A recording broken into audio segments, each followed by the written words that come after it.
Ce soir, Bezrat Hashem, nous allons parler de la tenue à avoir pendant le Birkat Amazon, le sérieux à avoir pendant le Birkat Amazon.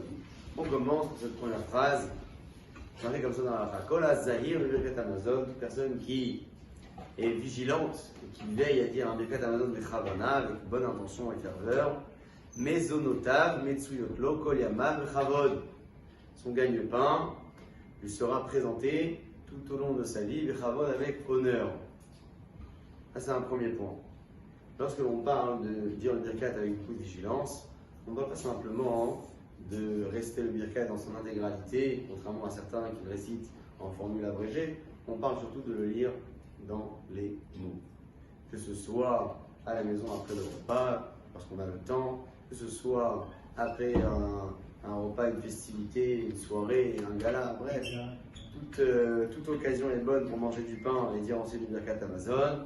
À toutes ces occasions-là, la vigilance s'impose. Lire le Birkat dans les mots, c'est la première précaution. La deuxième, c'est la prononciation des mots.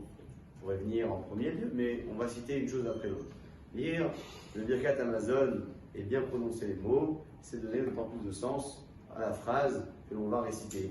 Une personne qui ne comprend pas le texte du Birkat Amazon, elle a le droit de dire le Birkat Amazon avec un langage différent. En français, dans son intégralité, bien traduit, en bénissant Akadosh Baruch Hu. Est-il permis de le faire ou non? Halakhiquement parlant, c'est permis. Dans la mesure où la personne comprend ce qu'elle dit, elle peut dire le Birkat Amazon, même si ce n'est pas du Lashon HaKodesh. Mais on mettra toujours en premier plan le Lashon HaKodesh, parce que c'est le Lashon de langage dans lequel Chachamim ont institué la bracha, les brachot, bref, les tfilot. Donc, on prend l'habitude de le dire toujours Bechavana, en Lashon HaKodesh, même si on ne comprend pas. Et alors, que faut-il faire? Continuer à le lire sans comprendre?